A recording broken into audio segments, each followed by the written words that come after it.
Hello friends, आज के video में हम लोग डिस्कस करने वाले हैं स्टैटिक्स 1 वीक 5 का वन शॉट समरी। आपको कंटेंट में जितना भी वीक 5 में पढ़ाया गया है उसका आज हम लोग वन शॉट रिवीजन करने वाले हैं। तो सबसे पहले देख लेते हैं कि वीक 5 में हम लोग को क्या क्या पढ़ना है। तो टोटल 3 टॉपिक हैं जो कि वीक 5 में हम लोग को पढ़ना है। पहला है कि basic principles of counting and उसके टाइप्स, दूसरा है फैक्टोरियल और तीसरा है परमुटेशंस। परमुटेशंस जो दो अलग अलग टाइप लगेगा, एक लगेगा डिस्टिंक्ट ऑब्जेक्ट पे, एक जो डिस्टिंक्ट नहीं है उस पर। कॉम्बिनेशन जो है वो वीक 6 का कंटेंट है। तो आज के वीडियो में हम लोग सिर्फ वीक 5 पे फोकस करेंगे। और ये जो पीडीएफ है जो मैं पढ़ा रहा हूँ, ये आपको वीडियो के डिस्क्रिप्शन में एक व्हाट्सएप चैनल का लिंक मिलेगा, आप वो ज्वाइन कर लेना, वहाँ पे आपको एक पीडीएफ मिल जाएगा। तो चलिए शुरू करते हैं। तो सबसे पहला टॉपिक है बेसिक प्रिंसिपल ऑफ काउंटिंग। जैसे जो काउंटिंग होता है, जैसे कोई चीज़ हम लोग गिनते हैं, उसका जो बेसिक प्रिंसिपल है वो क्या है।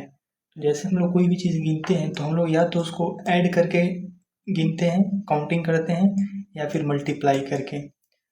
ऐड में सब्ट्रैक्ट भी आ जाता है, मल्टीप्लाई में डिवाइड भी आ जाता है। तो वही इसका दो बेसिक प्रिंसिपल है काउंटिंग का। पहला है एडिशन रूल और दूसरा जो है वो मल्टीप्लिकेशन रूल है।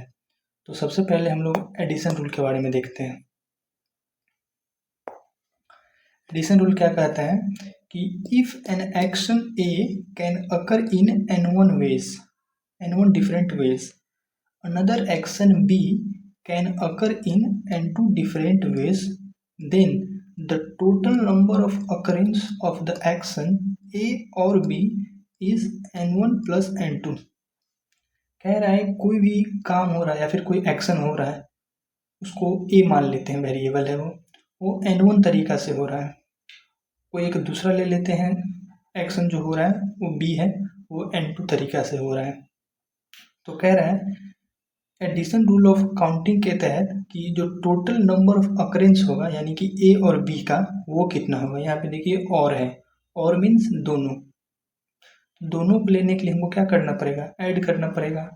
तो A जो है वो n1 तरीका से हो रहा है, B जो है वो n2 तरीका से हो रहा है, n1 different ways, n2 different ways. तो A और B जब दोनों को हम एक साथ लेंगे तो ऐड करना पड़ेगा, तो n1 plus n2। I hope आपको समझ में आ गया होगा। आपको एग्जाम्पल से इसको समझाता हूँ। देखिए, जैसे मान लीजिए आपके पास कोई एक कूपन कार्ड है जिससे आप या तो सिर्फ एक शर्ट खरीद सकते हैं या फिर एक आप पैंट खरीद सकते हैं।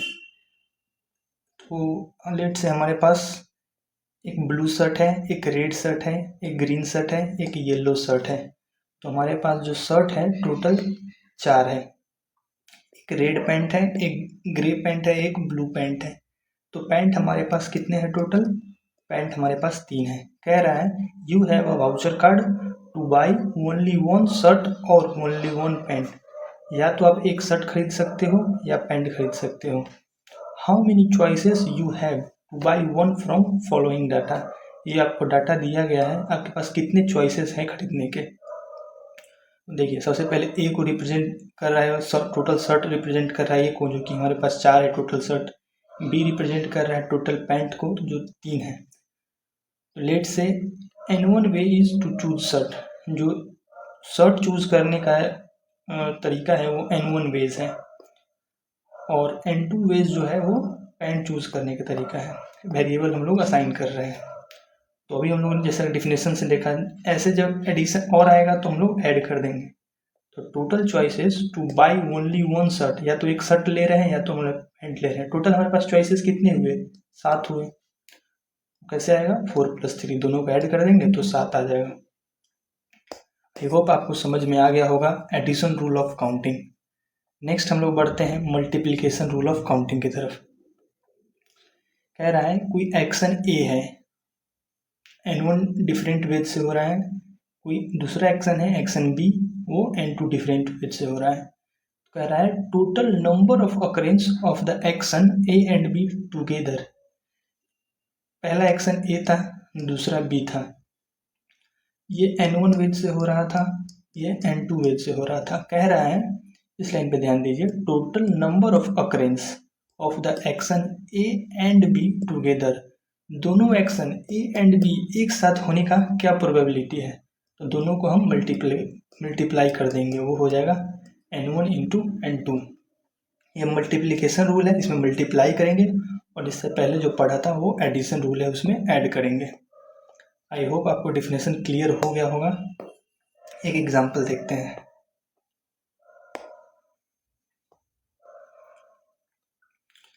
देखिए, इस बार हम लोग के पास टोटल 4 शर्ट हैं, red, blue, green, yellow. 3 pant हैं। पहले आप डाटा देख लीजिए, फिर क्वेश्चन पढ़ेंगे। 3 पैंट हैं, grey pant, red pant, blue pant, और 2 शूज हैं, ब्लैक शूज, ब्राउन शूज। कह रहा है, suppose your voucher card allow you two by 1 shirt and 1 pant. जो हमारे पास कूपन कार्ड है वो अलाउ कर रहा है 1 शर्ट और 1 पैंट एक साथ ले सकते हैं। तो अब तो अज्यूम कर ही सकते हैं, टोटल शर्ट कितना है हम लोग के पास? 4 है, इसको ये मान लिए। टोटल पैंट हम लोग के पास कितना है? देख लीजिए, रेड, ग्रीन और ब्लू, इसको बी मान लेते हैं। तो शर्ट चूज करने का N1 बेस, पैंट चूज करने का N2 बेस। हम लोग को दोनों को एक साथ करना है। क्वेश्चन में देख सकते हैं एंड दिया हुआ है, दोनों को मल्टीप्लाई कर देंगे तो टोटल 12 बेस। 12 तरीका है जिसके थ्रू हम एक शर्ट और एक पैंट एक साथ खरीद सकते हैं। अगला इसी में है 1 शर्ट, 1 पैंट, 1 शूज, और तीनों कनेक्टेड है एंड से। मतलब कि ये जो आपको डाटा दिया हुआ है 4 शर्ट, 3 पैंट और 2 शूज का, उसमें से कह रहा है कि 1 शर्ट, 1 पैंट और 1 शूज एक साथ लेने का क्या प्रोबेबिलिटी है, कितने चॉइस है हमारे पास। शर्ट हमारे पास कितने हैं? 4, पैंट कितने हैं? 3, शूज कितने हैं? 2। ये हो गया N1 वेज।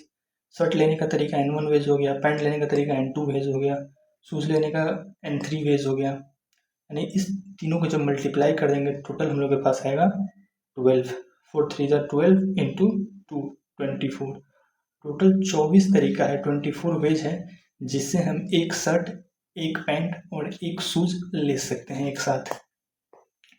अगर आपको ऐसे समझ नहीं आ रहा है तो आप ऐसा कर सकते हैं, जैसे मान लीजिए यही क्वेश्चन है 1 shirt and 1 pant and 1 shoes का। आप सबसे आप एरो से असाइन कर सकते हैं। रेड शर्ट के साथ कितने बन जाएंगे? 1 2 3 और एक ये बन जाएगा, और फिर अलग से फिर एक ये बनेगा। तो एक तरीका ये हुआ, दूसरा तरीका ये हुआ, तीसरा तरीका ये हुआ, चौथा, पांचवा, छठा। एक रेड शर्ट से 6 तरीका बनेगा। टोटल हमारे पास कितने हैं? 4। तो 6 इंटू 4 24 बेस बन गया। आप ऐसे एरो लगा के बनाओगे तो आपको समझ में आ जाएगा कि मल्टीप्लिकेशन रूल क्या है और एडिशन रूल क्या है। आई होप आप लोग को समझ में आ गया होगा। नेक्स्ट एक एग्जांपल है creating alpha numeric code. Alpha numeric का मतलब हुआ alphabet. Alphabet total English language में होते हैं 26। न्यूमेरिक जो डिजिट होता है 0 से लेके 9 तक, यानी टोटल होते हैं 10 न्यूमेरिकल डिजिट। जैसे मान लीजिए हमको कोई एक अल्फ़ा न्यूमेरिक कोड बनाना है, एग्जांपल के लिए कोई हमको अकाउंट का कोई पासवर्ड बनाना है। उस पासवर्ड में हम दिए हैं कि अल्फ़ा न्यूमेरिक, मानिए नंबर सिस्टम से हम एक पासवर्ड बना सकते हैं। तो एक क्वेश्चन है कि suppose you are asked to create a 6 digit alphanumeric password. एक 6 अंक का हमको एक अल्फ़ा न्यूमेरिक पासवर्ड बनाना है। 1 2 3 4 5 6। एक 6 अंकों का हमको पासवर्ड बनाना है अल्फ़ा न्यूमेरिक से, जिसमें अल्फ़ाबेट भी आ सकते हैं और नंबर्स भी आ सकते हैं। कंडीशन क्या है कि the password should have first 2 letter followed by 4 number. मतलब कि जैसे ये फर्स्ट प्लेस हो गया, ये second place, third, fourth, fifth, sixth. First 2 place पे हमको क्या चाहिए? अल्फ़ाबेट चाहिए, और बाकी जो 4 प्लेस है उस पर हमको न्यूमेरिक चाहिए। अब कह रहा है कि आप कितने नंबर ऑफ चॉइसेस हैं ऐसे बनाने के। इसमें 2 कंडीशन हो सकता है। पहला कि रिपीटेशन अलाउड है, मतलब कि जैसे ए हो गया, इसमें 1 1 2 3 ये हो गया, दूसरा रिपीटेशन अलाउड नहीं है, मतलब जो पहले आ चुका है उसके बाद वो नहीं आएगा। तो सबसे पहले आप रिपीटेशन अलाउड है उस पर देख लेते हैं। टोटल हम लोग के पास अल्फ़ाबेट के लिए हम लोग के पास 2 स्पेस हैं। तो पहला स्पेस में हम क्या भर सकते हैं, ABCD अप टू Z तक भर सकते हैं, यानी कि इसमें 26 तरीका से हम इसको फिल कर सकते हैं। हमको पता है कि क्वेश्चन में दिया है कि मेरा रिपीटेशन अलाउड है, यानी कि A अगर फर्स्ट प्लेस पर लिखे हैं तो सेकंड प्लेस पर भी A लिख सकते हैं। तो सेकंड बॉक्स को भी फिल करने के लिए मेरे पास 26 तरीका है। अब अल्फ़ाबेट का काम खत्म हो चुका है, अब है हमारा न्यूमेरिक का, ये भी रिपीटेशन है। तो पहला प्लेस को हम क्या भर सकते हैं, 0 1 2 3 अप टू 9 भर सकते हैं, टोटल 10 डिजिट, जिसको हम 10 लिख देंगे। रिपीटेशन अलाउड है तो इस पर भी 10, इस पर भी 10, इस पर भी 10, तो इस सबको हम क्या कर देंगे, मल्टीप्लाई कर देंगे। तो मल्टीप्लाई करने के बाद ये जो आपका वैल्यू आया जो भी है, इतने नंबर ऑफ वेज हो गए अगर रिपीटेशन अलाउड है तो अल्फा न्यूमेरिक बनने का, एक कोड बनाने का। अब नेक्स्ट है कि अगर रिपीटेशन अलाउड नहीं है तो टोटल तो 1 2 3 4 5 6 तो ये हो गए। पहला 2 पे अल्फ़ाबेट चाहिए और बाकी पे डिजिट चाहिए। तो पहला तो 26 हो जाएगा। दूसरा रिपीटेशन अलाउड नहीं है, मतलब कि अगर ए हमने पहले पे लिख दिया तो अब ए नेक्स्ट में हम नहीं लिख सकते हैं, BCD अप टू Z, एक हटा दिया तो टोटल कितने बचे 25, तो 25 यहाँ पे लिख देंगे। अब अल्फ़ाबेट का काम खत्म हो चुका है, अब हम लोग लेंगे डिजिट। टोटल डिजिट के लिए 4 प्लेस हैं। पहला लिए 0 से लेकर 9 तक टोटल 10 ऑप्शन हैं हम लोग के पास, तो इसको 10 लिखेंगे।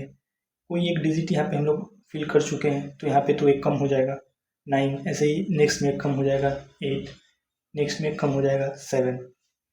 अब इस सबको हम लोग मल्टीप्लाई कर देंगे तो इतना जो है 32760, ये नंबर ऑफ वेज है अल्फ़ा न्यूमेरिक कोड का अगर रेपिटेशन अलाउड नहीं होता है तो ये था एक एग्जांपल आपका मल्टीप्लिकेशन रूल ऑफ काउंटिंग का। आई होप आपको समझ में आ गया होगा।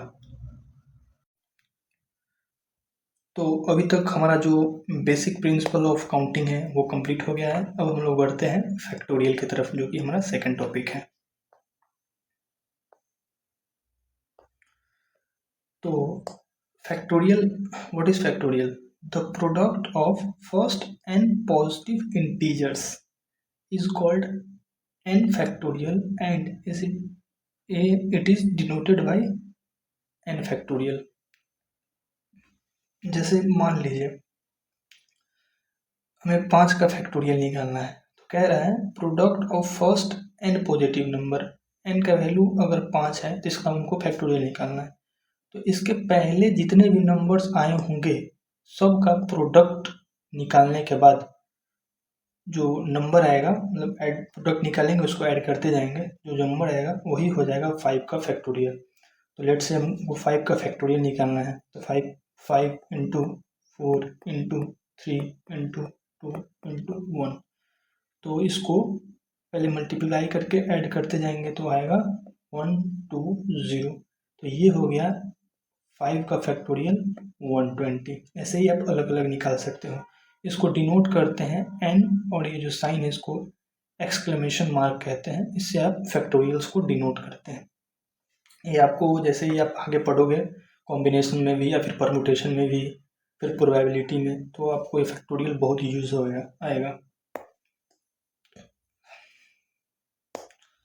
n फैक्टोरियल को हम लोग इस तरीक़ा से लिख सकते हैं जनरल फॉर्म में। सबसे पहले तो n into n minus 1 into n minus 2, मतलब कि हम लोग एक एक घटाते चल जाते हैं, कब तक, जब तक वो 1 न हो जाए। जैसे अभी हम लोग एग्जांपल लिया था 5 का, जैसे मान लीजिए 5 फैक्टोरियल हुआ,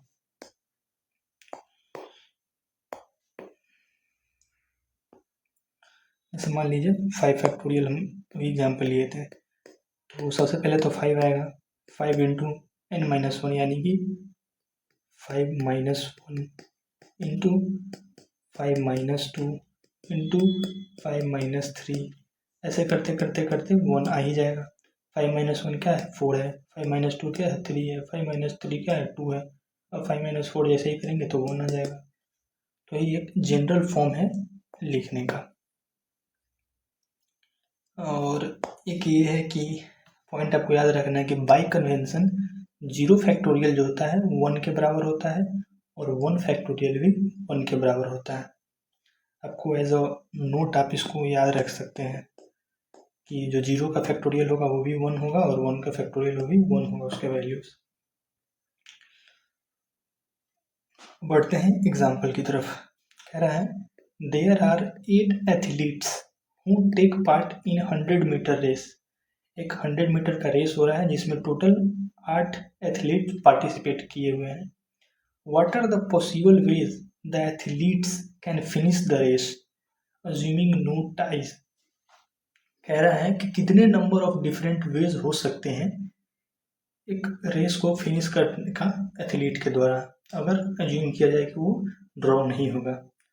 तो इसका तो आप फैक्टोरियल 8 का निकाल लोगे तो आराम से आपको 8 × 7 × 6 ऐसे कर करके इतने वैल्यूज आएंगे। एक ये जनरल फॉर्मूला मैंने आपको बताया कि n फैक्टोरियल को आप n × n - 1 × n - 2 × up to करते करते 1 तक लिख सकते हो। इसको एक शॉर्ट में भी लिख सकते हो कि अगर n फैक्टोरियल है तो उसको n × n - 1 फैक्टोरियल। जैसे देखिए अगर 5 फैक्टोरियल मेरे पास है तो इसको हम लोग लिख सकते हैं 5 × 4 फैक्टोरियल।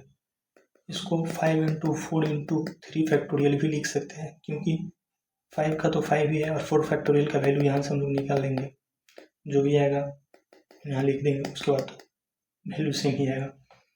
तो कहने का मतलब ये है कि ये इसका जनरल फॉर्म है। आप किसी भी नंबर का फैक्टोरियल अगर निकालना है तो इस फॉर्म में आप उसको लिख सकते हैं।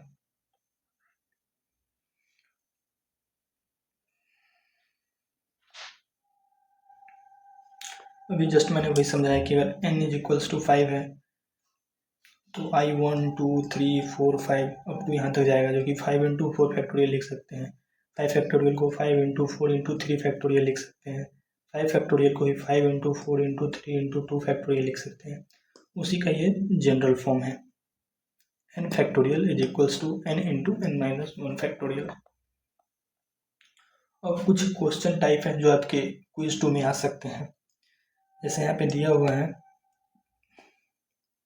6 फैक्टोरियल अपॉन 3 फैक्टोरियल, तो आप इसको सिंप्लीफाई करिएगा। 6 फैक्टोरियल को क्या लिख सकते हैं 6 × 5 × 4 × नीचे आपका 3 फैक्टोरियल है, तो अगर ऊपर आपका 3 फैक्टोरियल आ जा रहा है और ये तो प्रोडक्ट में है तो आप इसको काट भी सकते हो। तो ये नीचे 3 फैक्टोरियल ऊपर 3 फैक्टोरियल कट जाएगा। 6 × 5 × 4 30 × 4 120।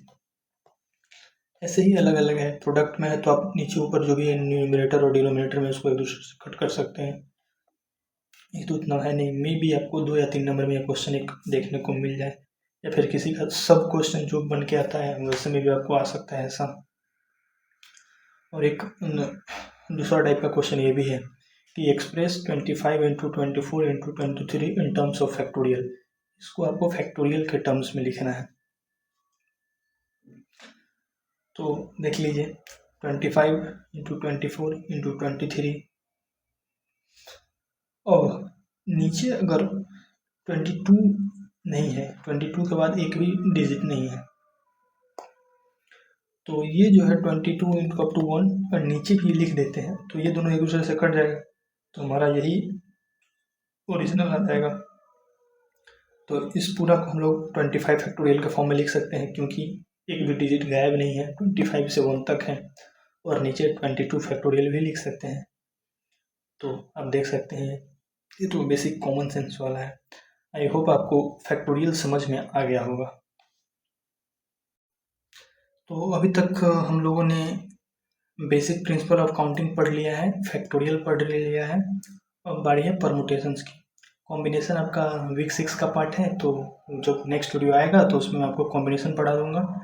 अब हम परमुटेशंस की तरफ बढ़ते हैं। तो लिखा है कि a permutation is an ordered arrangement of all or some of N objects. मतलब कि जो परमुटेशन होता है, कोई भी ऑब्जेक्ट दिया है या तो टोटल सारा या फिर उसका कुछ टाइप, तो उसके कुछ पार्ट का जो ऑर्डर्ड अरेंजमेंट होता है वही परमुटेशंस होता है। मैं आपको एग्जांपल से समझाता हूँ इसको।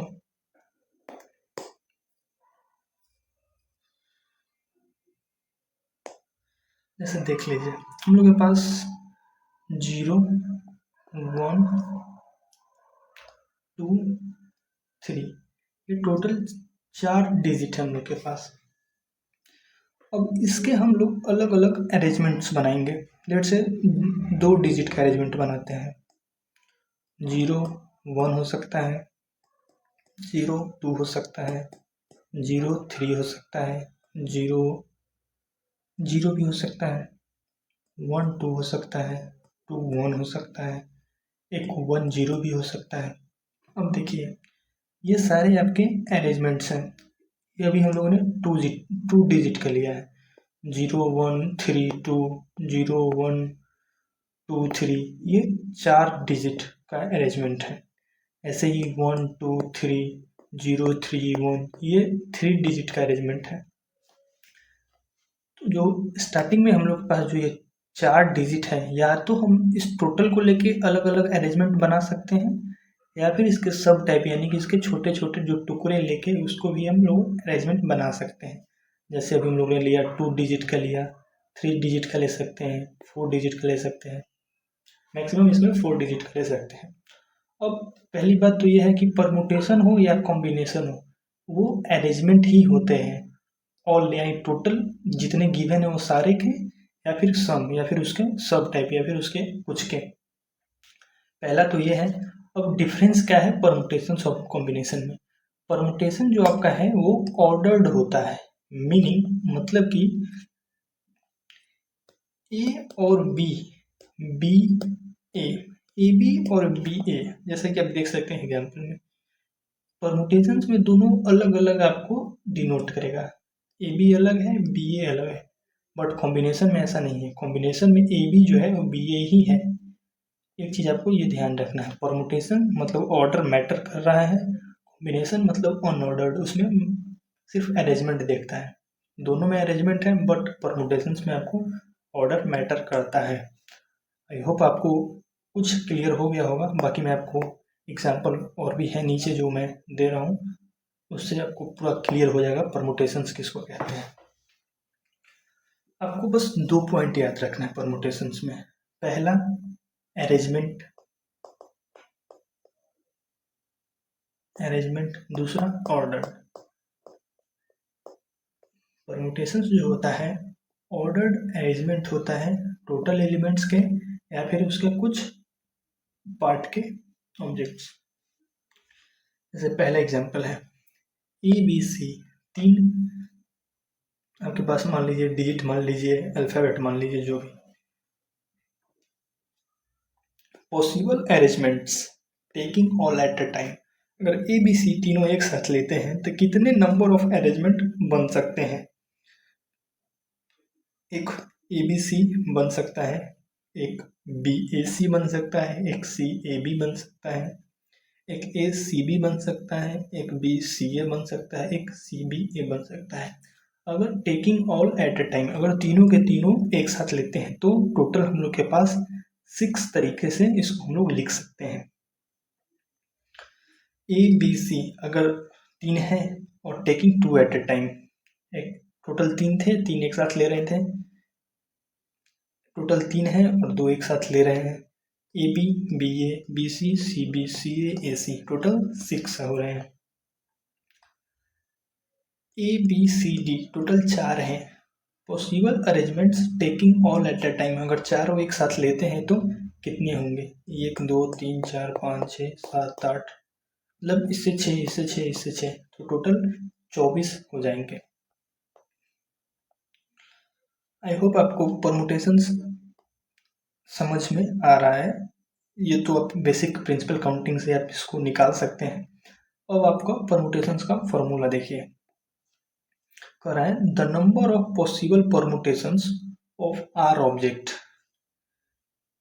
from a collection of n distinct object is given by the formula npr is equals to n factorial upon n minus r factorial। अगर repetition is not allowed, ये फॉर्मूला कब वैलिड है? जब repetition आपका अलाउड नहीं है। कह रहा है कि टोटल आपके पास n डिस्टिंक्ट ऑब्जेक्ट गिवन है, उसमें से पॉसिबल जो परमुटेशंस निकालना है वो r ऑब्जेक्ट के लिए निकालना है। तो उसका क्या फॉर्मूला होगा? उसको डिनोट ऐसे करते हैं n p r, इसको परमुटेशंस को ऐसे डिनोट किया जाता है और फॉर्मूला आपका ये है n factorial divided by n minus r factorial. आप इस पे भी लगा सकते हैं। जैसे देख लीजिए, टोटल हम लोग के पास 1 2 3 4 हैं और टेकिंग 2 एट अ टाइम। अब हम लोग ले रहे हैं r का वैल्यू क्या? 2 का ले रहे हैं।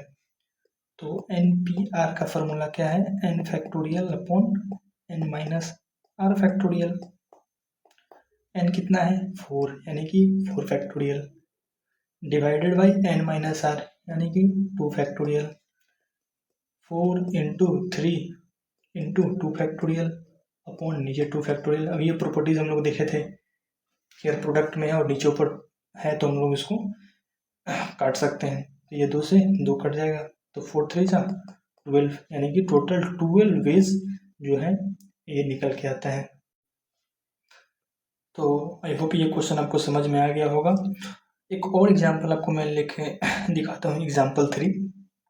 देखिए, इसमें टोटल ऑब्जेक्ट्स कितने हैं? 4। तो n का वैल्यू कितना हो गया? 4। कह रहा है possible arrangements taking all at a time. r का वैल्यू कितना होगा? Taking all at a time. Question में ध्यान दीजिए, ऑल यानी कि टोटल 4 के 4 लेना है, तो r का वैल्यू भी क्या हो गया? 4 हो गया। अब आपको परमुटेशंस का फॉर्मूला याद होगा, NPR n factorial upon n minus r factorial. n का वैल्यू कितना है? 4 factorial. n minus r factorial 4 minus 4 factorial upon 0 factorial. अब अगर आपने लेक्चर स्टार्टिंग में अगर थोड़ा ध्यान दिया है तो आपने देखा होगा कि बाई कन्वेंशन, मैंने आपको उस पर नोट बना के बताया था कि बाई कन्वेंशन 0 फैक्टोरियल 1 फैक्टोरियल दोनों का वैल्यू आपका 1 है। तो अब ये मत समझिए कि 0 नीचे आ गया तो ये अनडिफाइंड हो गया, नहीं। फैक्टोरियल में अगर 0 फैक्टोरियल कहीं पे आता है तो आप बाई कन्वेंशन उसका वैल्यू जो है आप 1 लीजिएगा। 1 फैक्टोरियल आया फिर भी बाई कन्वेंशन उसका वैल्यू आप 1 लीजिएगा। तो अब सॉल्व कर लीजिए, ऊपर 4 फैक्टोरियल है, नीचे 0 फैक्टोरियल है। 4 फैक्टोरियल नीचे तो 1 हो गया, तो 4 फैक्टोरियल का आप निकालिएगा तो 4 इंटू 3 इंटू 2 इंटू 1, 4 3 जा 12, 2 जा 24। तो इसका आंसर क्या आएगा? 24। और पहले ही से हम लोग जो बेसिक प्रिंसिपल ऑफ काउंटिंग है उससे भी निकाल चुके हैं कि टोटल 4 है, इसे 6 बनेंगे तो 6 4 जा 24। आई होप आपको परमुटेशंस ऑफ डिस्टिंक्ट ऑब्जेक्ट अलग अलग हैं वो आपको समझ में आ गया होगा। मतलब कि जो ऑब्जेक्ट्स हैं ABC अलग अलग है, रिपीट नहीं कर रहे हैं। वही मैं आपको फार्मूला के टाइम बताया था, इसमें रिपीटेशन अलाउड नहीं है। रिपीटेशन उसका सेकंड टाइप में आपको जब पढ़ाऊंगा नॉट डिस्टिंक्ट उसमें आएगा। इसमें आपको एग्जाम्पल में भी देख सकते हैं, कोई भी रिपीट नहीं कर रहा है। आई होप आपको ये परमुटेशंस समझ में आ गया होगा। अब इसके कुछ स्पेशल केस हैं जो आपको बहुत ही ध्यान रखना है। आपके एग्ज़ाम में इसी से जनरली क्वेश्चन पूछ दिए जाते हैं स्पेशल केस से। सबसे पहला है NP0। तो सबसे पहले आपको एक चीज़ ध्यान रखना है, कभी भी इस फॉर्म में है तो आप इस फार्मूला के फॉर्म में आप लिख सकते हैं। आई होप N जो है टोटल ऑब्जेक्ट को डिनोट करेगा, P जो है यहाँ पे परमुटेशन बता रहा है, और नीचे R जो है सेलेक्टेड ऑब्जेक्ट, मतलब किसका हम लोग अरेंजमेंट निकाल रहे हैं, R आपको बताएगा। यहाँ पे n का वैल्यू n है तो n फैक्टोरियल आ जाएगा। आर का वैल्यू 0 है तो n माइनस 0 क्या होगा, n फैक्टोरियल होगा। मतलब जब भी np0, जब भी r का वैल्यू 0 रहे किसी भी ऑब्जेक्ट में तो उसका टोटल अरेंजमेंट क्या हो जाएगा, 1 हो जाएगा। और फिर n फैक्टोरियल है, नीचे भी n फैक्टोरियल है, दोनों एक दूसरे से कट जाएगा तो 1 होगा। कह रहा है there is only one ordered arrangement of 0 object, कोई ऑब्जेक्ट ही नहीं है तो उसको एक ही तरीका से आप डिनोट कर सकते हैं।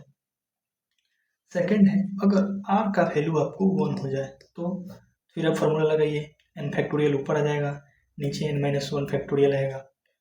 n फैक्टोरियल को आप कैसे लिख सकते हैं, जो कि जनरल फार्मूला मैंने आपको बताया था कि n into n minus 1 factorial होता है इसका general formula.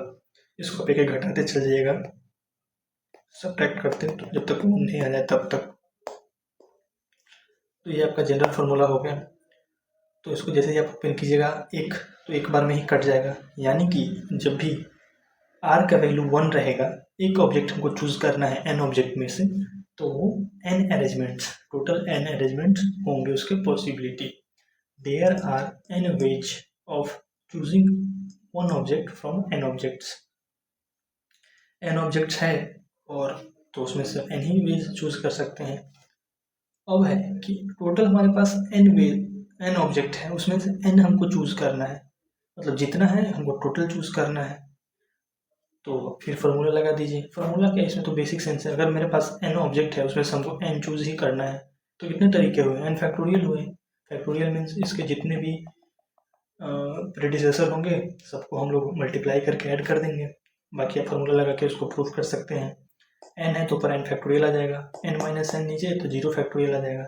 0 factorial by default 1 होता है और ऊपर n फैक्टोरियल है, तो we can arrange n distinct object in n1 factorial ways. I hope ये जो 3 आपके स्पेशल केस हैं वो समझ में आ गए होंगे, जो कि ज़्यादा डिफिकल्ट नहीं है, बहुत ईजी है। अब ये जो आपका एग्जाम्पल है अभी तो मैंने बताया है। अब आपको मैं लेके चलता हूँ कि इसके एप्लीकेशंस क्या हैं। इधर आप जाने से पहले आपको मैं एक एप्लीकेशन इसका परमुटेशंस का बता देता हूँ कि जो परमुटेशंस कॉम्बिनेशन है हम लोग क्यों पढ़ते हैं। ये तो मैं एक ये का एक स्क्रीनशॉट लेके आया हूँ। देखिए सबसे पहले इसमें समरी दिया हुआ है कि password creation, lottery number selection, seating arrangement, team selection, genetic trait analysis, route और शिफ्टिंग शेड्यूलिंग। जैसे मान लीजिए आपको कोई पासवर्ड बनाना है, जैसे सिंपल कोई से मान लीजिए फेसबुक हो गया या फिर कोई कहीं पे आप अकाउंट बनाए, वहाँ से आप सिंपल पासवर्ड डाल दिए, अमर आप पासवर्ड डाल दिए, तो ये मतलब उतना तो डिफ़िकल्ट पासवर्ड है नहीं, क्योंकि फर्स्ट आपका कैपिटल लेटर है ए, बाकी 3 आपका जो स्मॉल केस है वो MAR3 है। ये तो बहुत सिंपल हो गया। तो टोटल इसके भी अलग अलग फेज हैं अमर के, कि पहले M आ गया, आगे ए बाद में आ गया। तो जो हम लोग का जो सिस्टम काम करता है, जैसे आप कभी भी आप बनाते हुए कोई अकाउंट तो एक आता है सिस्टम जनरेटेड पासवर्ड, वो बहुत ही डिफ़िकल्ट होता है, मतलब उसको इमेजिन करना भी अपने आप में बहुत डिफ़िकल्टी है। वैसा इसलिए होता है कि सबसे पहले उसमें जो कैपिटल लेटर्स होते हैं वो होते हैं, स्मॉल लेटर होते हैं वो होते हैं, जो आपके स्पेशल केस हो गए जैसे $, hashtag, exclamation mark, underscore, negative, positive, जितनी भी, तो इस सब को मिला के जितने भी पॉसिबल अरेंजमेंट बन सकते हैं उसको अगर आप बनाने बैठे बाय हैंड तो पता नहीं सालों सालों लग जाएगा। तो एक पासवर्ड क्रिएशन के लिए परमुटेशंस यूज़ किया जाता है। जैसे गूगल में आपको अकाउंट बनाइए कहीं भी तो आता है एक सिस्टम जनरेटेड पासवर्ड, वो बहुत ही डिफ़िकल्ट होता है। जैसे लॉटरी नंबर सिलेक्शन होता है, जैसे कोई लॉटरी भी या फिर आप कोई प्रोग्राम में भी अगर आप पाइथन पढ़े हो तो कोई प्रोग्राम अगर लॉटरी से रिलेटेड बनाते हैं तो उसमें एक आता है रैंडम मॉड्यूल। रैंडम मॉड्यूल जब भी आप यूज़ करेंगे, जैसे मान लीजिए 1 से 10 तक रैंडमली, तो हमेशा कोई ना कोई अलग अलग 1 से लेकर 10 तक कोई नंबर जनरेट करता है।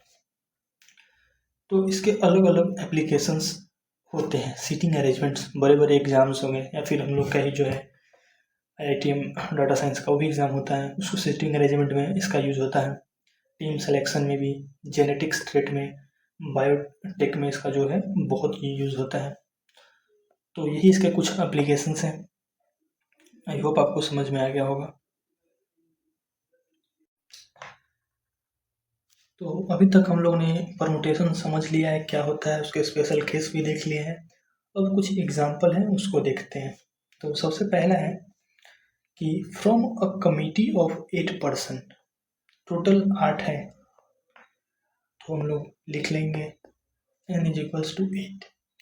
टोटल 8 पर्सन है एक कमिटी में। कह रहा है in how many ways we choose a chairman and a vice chairman. हम लोग को 2 पर्सन सेलेक्ट करने हैं, पहला एक चेयरमैन, दूसरा vice chairman. Assuming one person can not hold more than one position. तो इस क्वेश्चन को आप पहले तो क्या बोलते हैं, जो कॉमा दिया रहता है या फिर कहीं से भी पॉइंट अज्यूम करके आप उसको ब्रेक कर सकते हैं एंड और करके। जैसे मैं आपको फिर से समझाता हूँ। देखिए, सबसे पहले दिया हुआ है कि एक कमेटी है जो कि टोटल 8 लोग का है। तो टोटल नंबर कितने ऑब्जेक्ट हुए हमारे पास, 8 हो गए, जो कि मैंने लिख लिया। कह रहा है in how many ways we can choose a chairman. हमको चूज करना है, तो यहाँ पे हमको परमुटेशंस पता चल गया कि परमुटेशंस का क्वेश्चन है। Choose a chairman and a vice chairman. हम लोग को 8 में से कितना चूज करना है, 2 चूज करना है। अब देखिए, assuming one person can not hold more than one position. अब कह रहा है कि जो पर्सन कोई एक होगा वो एक से अधिक पोजीशन होल्ड नहीं कर सकता। ऐसा नहीं हो सकता कोई पर्सन ए है वो चेयरमैन भी हो जाए और वाइस चेयरमैन भी हो जाए, ये कंडीशन नहीं होना चाहिए। तो हमारे पास क्या है, इन टोटल 8 है और पोजीशन कितने हैं, 2। तो इसमें हम लगाएंगे अपना परमुटेशंस का फॉर्मूला। तो जैसा कि हम लोग जानते हैं कि n P R n factorial upon n minus R factorial. तो एन कितना है, 8 फैक्टोरियल, आर कितना है 2, तो 8 माइनस 2 हो जाएगा 6 फैक्टोरियल। 8 इंटू 7 इंटू 6 फैक्टोरियल, नीचे डिनोमिनेटर में 6 फैक्टोरियल से 6 फैक्टोरियल कट जाएगा, 8 7 जा 56। टोटल हम लोग के पास 56 पेज 56 तरीका है जिससे हम लोग 8 ऑब्जेक्ट में से 2 ऑब्जेक्ट, मतलब 8 पर्सन में से 2 पर्सन को सिलेक्ट कर सकते हैं, एक चेयरमैन और एक वाइस चेयरमैन के लिए। सेकंड है find the number of 4 digit numbers. हम लोग के पास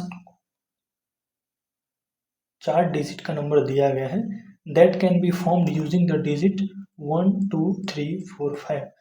टोटल हम लोग के पास कितने डिजिट हैं, 5 डिजिट गिवन है, 1 2 3 4 5। If no digit is repeated, इसमें कोई डिजिट आपको रिपीट नहीं करेगा। कह रहा है कि कितने नंबर ऑफ 4 डिजिट नंबर, मतलब कि 5 डिजिट नंबर से कितने 4 डिजिट नंबर बन सकते हैं बिना रिपीट किए हुए। आर का वैल्यू क्या है, 4 हो गया। 4 डिजिट का हमको बनाना है, 5 डिजिट दिया हुआ है, तो अगेन फिर लगाएंगे वही का फॉर्मूला। तो n factorial upon n minus R factorial, तो 5 फैक्टोरियल अपॉन 5 माइनस 4 1 फैक्टोरियल हो जाएगा। तो 5 फैक्टोरियल निकालेंगे तो हो जाएगा 120।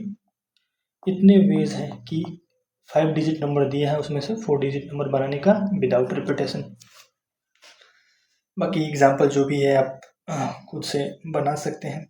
आई होप आपको समझ में आ गया होगा ये। और एक अब ये रहा, अगर रिपीटेशन अलाउड है तो। अभी तक हम लोगों ने देखा कि रिपीटेशन अलाउड नहीं है तो कौन सा फॉर्मूला है, वो है n factorial upon n minus R factorial.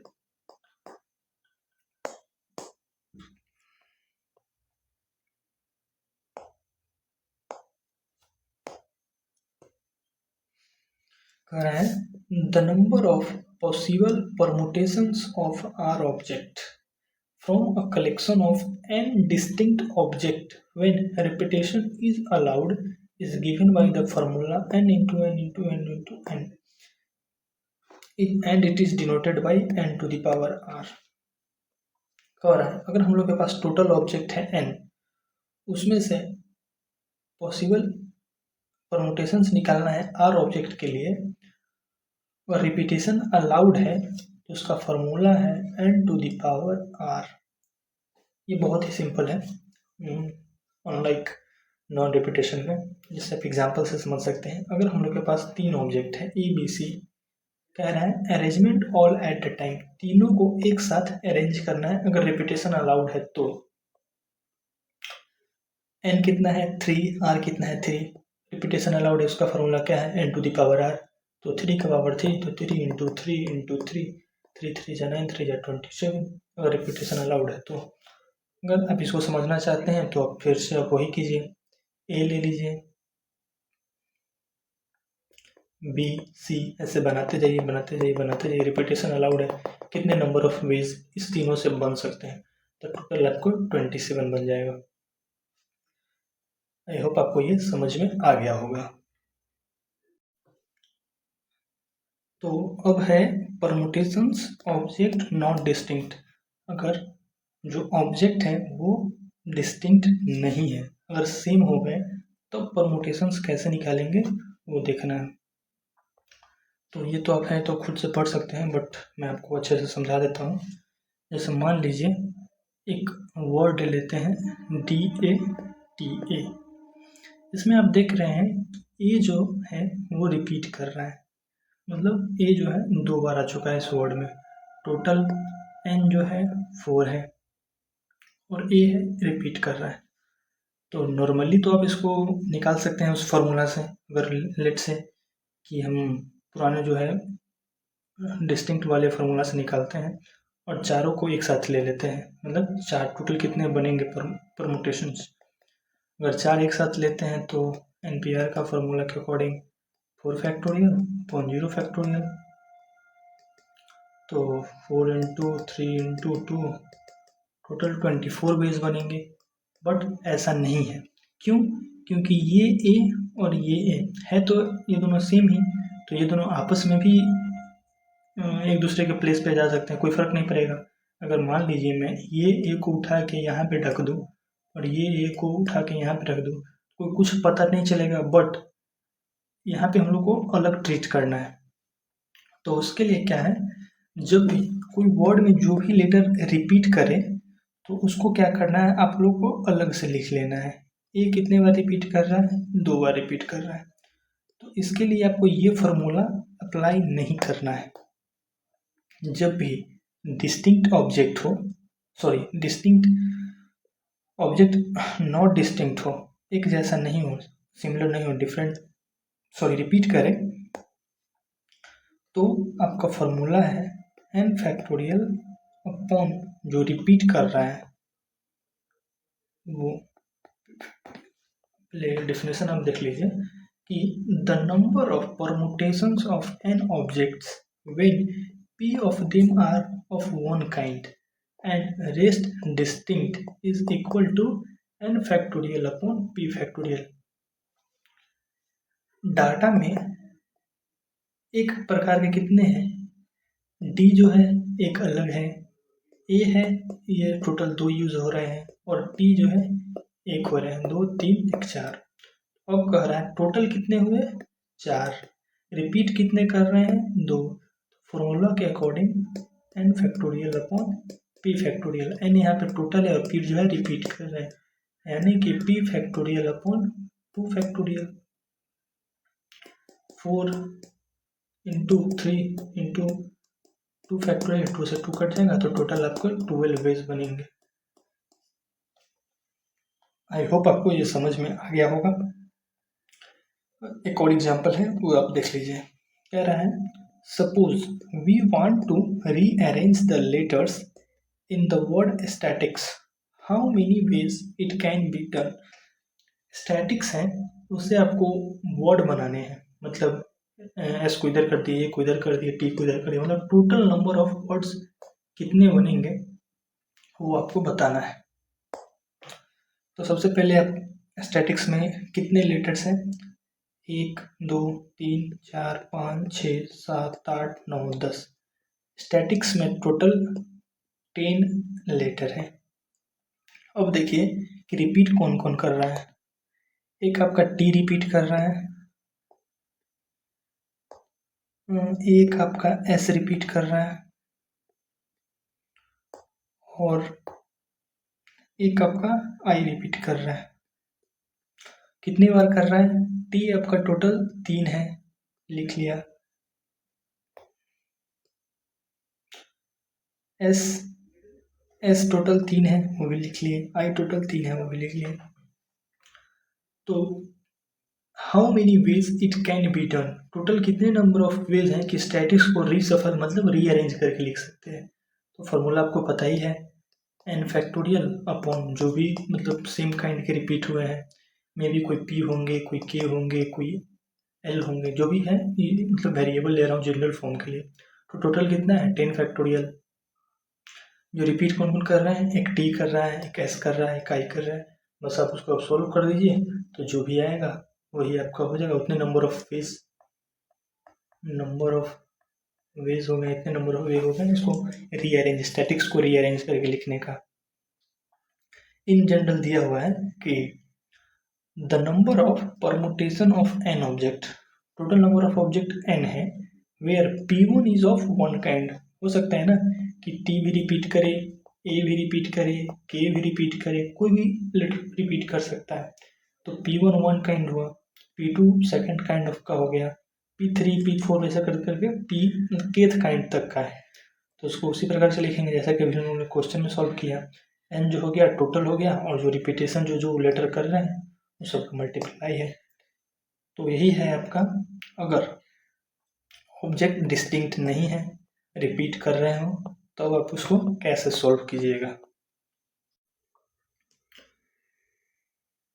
अब है एक बहुत ही इम्पोर्टेंट टाइप का क्वेश्चन आपके एग्जाम में, क्विज 2 कह लीजिए या फिर एंटम में आपसे पूछा जा सकता है कि आपको जैसे मान लीजिए 5 मेंबर दे दिए, 5 स्टूडेंट दे दिए, उसको एक राउंड टेबल में बैठाना है, स्ट्रेट लाइन में नहीं, एक राउंड टेबल में बैठाना है। तब उसके जो परमुटेशंस होंगे आपको वो निकालने के लिए बोलेगा। तो इसके लिए सबसे पहले मैं आपको दो बेसिक चीज़ें वो बता देता हूँ। एक होता है क्लॉकवाइज, एक होता है एंटी क्लॉकवाइज। क्लॉकवाइज, अगर ये मान लीजिए आपका क्लॉक है, घड़ी है, तो आपको तो पता है घड़ी ऐसे ऐसे ऐसे ऐसे ऐसे ऐसे चलता है। तो ये हो गया क्लॉकवाइज, मतलब कि जब अपने ऑब्जेक्ट को क्लॉकवाइज घुमाएंगे, तो एक ही पॉइंट ये याद रखना है कि क्लॉकवाइज क्या होता है। एक मिनट,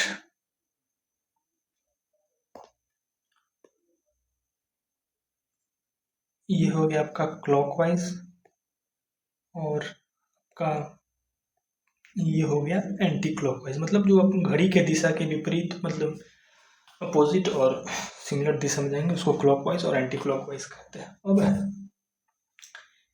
कि how many veg can 4 people sit in a round table.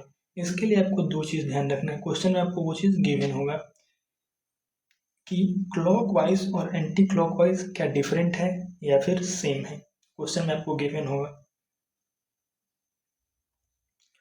तो जो सबसे पहला है कि जब क्लॉकवाइज और एंटी क्लॉकवाइज डिफरेंट हो, अलग हो, मतलब कि क्लॉकवाइज बैठा रहे हैं तो पर्सन और एंटी क्लॉकवाइज बैठा रहे हैं वो डिफरेंट है, तो उसका जो फार्मूला है वो एन टोटल जो आपके ऑब्जेक्ट है वो -1 फैक्टोरियल कर रहा है। The number of ways and distinct object can be arranged in a circle.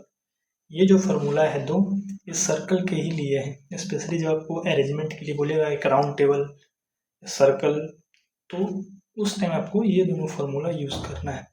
पहला, जब आपका क्लॉकवाइज और एंटी क्लॉकवाइज डिफरेंट होगा, मतलब ये और ये डिफरेंट है, तब आपको n-1 फैक्टोरियल यूज़ करना है।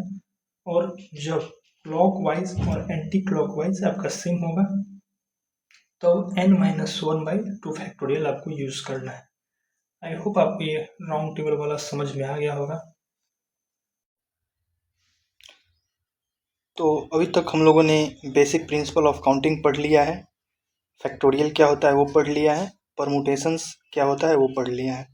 अब आपके एग्ज़ाम में सिंप्लीफिकेशन टाइप के दो क्वेश्चन पूछेंगे। पहला तो आपको इक्वेशन दे देगा, उसमें आपको n का वैल्यू फाइंड करना होगा। दूसरा उसमें उसी का टाइप है कि आपको r का वैल्यू पूछ देगा। तो सबसे पहले मैं दोनों से एक एक एग्जाम्पल दे देता हूँ, फिर आपको बढ़िया से समझ में आ जाएगा। एक बेसिक मैथमेटिक्स ही है, तो आई होप इसमें आपको प्रॉब्लम नहीं होगी, बट मैं एक एक एग्जाम्पल करा देता हूँ। क्वेश्चन है कि अगर NP4 बराबर है 20 इंटू NP2 के, तब हमको n का वैल्यू फाइंड करना है। तो एक बेसिक इक्वेशन है, जैसे जैसे इसको आप सिंप्लीफाई करते जाइएगा स्टेप वाइज, वैसे वैसे ये सॉल्व होते जाएगा। मैं आपको करके बताता हूँ। जैसे NP4 है, तो सबसे पहले इसमें अगर हम परमुटेशंस का फॉर्मूला लगाएंगे तो क्या होगा, n factorial upon n minus 4 factorial equal to 20 into, फिर NP2 का है, उसमें परमुटेशंस का फॉर्मूला लगाएंगे n factorial upon n minus 2 factorial. अब फर्दर स्टेप्स में इसको सिंप्लीफाई करेंगे, इसको हम लोग लिख सकते हैं क्रॉस मल्टीप्लाई करके n factorial into n minus 2 factorial equal to 20 into n factorial into n minus 4 factorial. अब आप देख सकते हैं लेफ्ट हैंड साइड और राइट हैंड साइड दोनों में एक n फैक्टोरियल है, तो इसको हम लोग एक दूसरे से कट कर सकते हैं। फिर आपका ये इक्वेशन आ जाएगा n minus 2 factorial equals to 20 into n minus 4 factorial. अब आगे है, ये स्टेप्स में भी आपको थोड़ा हार्ड लगे कि ऐसा क्यों कर रहे हैं, बट मैंने आपको परमुटेशंस के फार्मूला में बताया था जनरल फॉर्म में कि n into n minus 1 factorial होता है। अगर n फैक्टोरियल है तो, सॉरी NP है तो एक एक आपको माइनस करना होता है। तो अगर ये n माइनस 2 फैक्टोरियल है, ये n माइनस 2 फैक्टोरियल है, तो इसको ऐसे लिख सकते हैं n माइनस 2, इसमें से हमको क्या करना है, एक माइनस करना है, तो माइनस माइनस क्या हो जाएगा, प्लस हो जाएगा। तो n minus 2 into n minus 3, फिर एक n माइनस 3 का टोटल हो जाएगा। फिर जब n माइनस 3 है उसमें से एक हम लोग माइनस करेंगे, तो माइनस 3 और माइनस 1 माइनस 4 हो जाएगा। और आप देख सकते हैं कि राइट हैंड साइड में n माइनस 4 फैक्टोरियल दिया है, तो n minus 2 as it is रहेगा, n minus 3 as it is रहेगा, और एक राइट हैंड साइड में है और एक लेफ्ट हैंड साइड में है, दोनों को हम लोग कट कर सकते हैं। तो उसके बाद जो हमारा इक्वेशन आएगा वो आएगा n minus 2 into n minus 3 equals to 20। अब आप देख सकते हैं एक क्वाड्रेटिक इक्वेशन बन जाएगा। n को n से मल्टीप्लाई करेंगे n स्क्वायर, n को 3 से मल्टीप्लाई करेंगे माइनस 3n, फिर 2 को n से करेंगे माइनस 2n, और 3 2 जा 6। ये आपका एक क्वाड्रेटिक इक्वेशन बनेगा। फिर आप इसको फर्दर सिंप्लीफाई करेंगे तो आपका जो n का वैल्यू 2 आएगा, एक आएगा n इज इक्वल्स टू 7 और n is equals to minus 2। अब आप देख सकते हैं कि कोई भी ऑब्जेक्ट, टोटल ऑब्जेक्ट क्या हो सकता है, या तो 0 होगा, 1 होगा, अप टू n तक जा सकता है। n लेते हैं हम लोग वेरिएबल। निगेटिव में ऑब्जेक्ट का जो क्वांटिटी है कभी निगेटिव में नहीं जा सकता है, तो माइनस 2 हम लोग ऐसे ही कैंसिल आउट कर देंगे। तो इस इक्वेशन का जो n का वैल्यू है वो 7 आएगा। आई होप आपको ये समझ में आ गया होगा। ये एक एग्जांपल है, मैं बोलूँगा कि आप इसको खुद से सॉल्व कीजिए, तब आपको थोड़ा प्रैक्टिस जब बन जाएगा तो आगे क्वेश्चन जब आएंगे एग्ज़ाम में, या फिर आपके एक्टिविटीज़ के क्वेश्चन हुए या फिर ग्रेडेड असाइनमेंट के, तो आपको सोल्व करने में वो प्रॉब्लम नहीं आएगी। अब नेक्स्ट है एक आर के लिए, सिमिलर स्टेप्स हैं, सब कुछ सेम टू सेम है, बस उसमें आपको n का वैल्यू फाइंड करना था, इसमें आपको r का वैल्यू फाइंड करना है। इस इक्वेशन में आपको वेरिएबल जो है n दिया हुआ था, इसलिए आपको n फाइंड करना था। इस इक्वेशन में आपको वेरिएबल r दिया हुआ है, आपको r फाइंड करना है।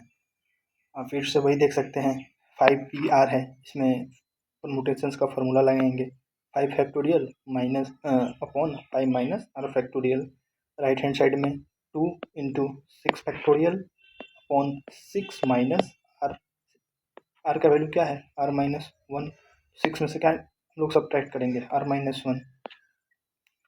फिर ऐसे ही धीरे धीरे आप स्टेप वाइज कीजिएगा, तो आपका ये पूरा सॉल्व हो जाएगा और आर का वैल्यू आएगा 3। आई होप आपको ये समझ में आ गया होगा। बहुत ही ये बेसिक है। जितना ज़्यादा आप प्रैक्टिस कीजिएगा उतना ज़्यादा आपको इसमें मतलब प्रैक्टिस करने से आपको समझ में आएगी। मतलब लेक्चर सिर्फ नहीं देखना है, क्वेश्चंस भी बनाने हैं। तो आई होप आपको ये जो वीक 5 का है वो आपको परमुटेशंस सारा समझ में आ गया होगा। मैं मे बी एक इसका जो मतलब इंटर्म कह लीजिए या फिर क्विज 2 में जो भी प्रीवियस ईयर क्वेश्चन आए हैं तो वीक 5 का वो भी लाने का कोशिश करूँगा। बाकी वीक 6 का लेक्चर जल्दी आएगा। आई होप आपको वीडियो अच्छा लगा हो। और ये नोट्स डाउनलोड करने के लिए आपको वीडियो के डिस्क्रिप्शन में एक व्हाट्सएप चैनल का लिंक मिल जाएगा। आप वहाँ से जाके आप नोट्स को डाउनलोड कर सकते हैं। Thank you.